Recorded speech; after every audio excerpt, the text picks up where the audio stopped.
Okay, so this is when I think we need to talk about recontextualization and retconning.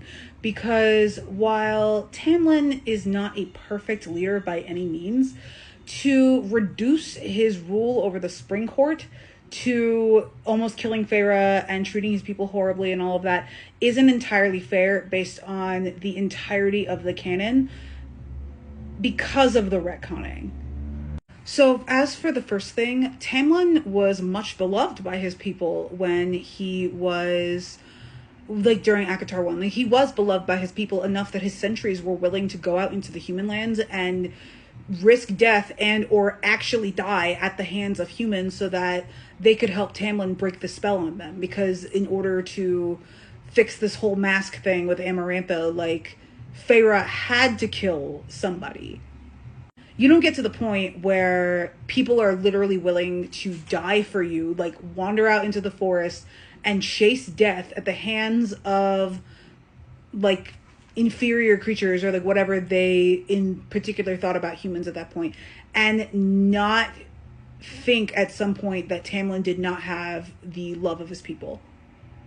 And on a more basic fundamental level, Tamlin was the only person who had managed to keep Amarantha away from his court.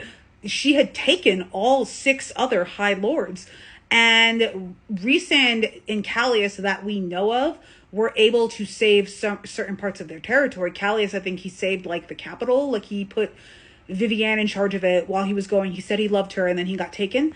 Rhysand only saved Velaris and actively aligned himself with Amarantha, which then put the Night Court as an ally to Amarantha. Like, it doesn't matter that he saved Velaris, and Velaris is the true heart of the Night Court. In the eyes of the world, Rhysand for 50 years was serving Amarantha wholeheartedly.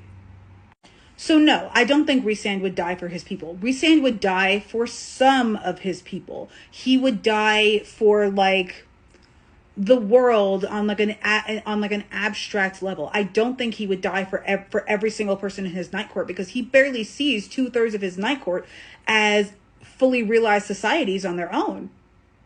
Tamlin, for his part, the tithe is a thing, but the tithe is enforced unilaterally across his court, and Tamlin had kept the tithe away from everybody up until A Court of Mist and Fury. The only reason I think why the tithe even becomes an issue is because Sarah needs to make Tamlin look bad and Rhysand look good, so that we don't remember the undying love that Tamlin's people had for him.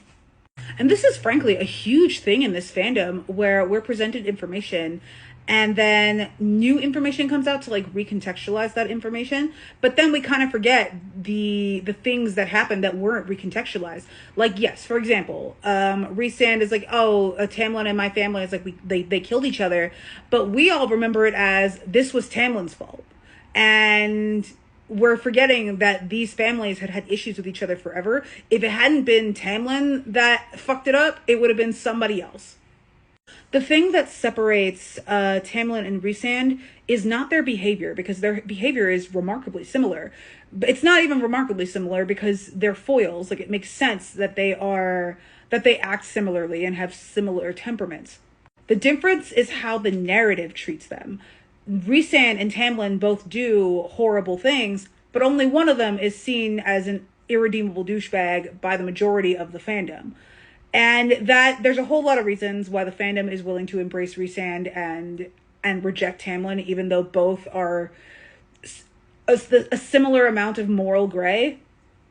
But this really all comes down to narrative foiling. And either Sarah is intentionally foiling Rhysand and Tamlin, obviously enough that a lot of us in the fandom can see it, or she genuinely thinks that Rhysand is like the arbiter of humanity and the goodest man to ever good across Prithian.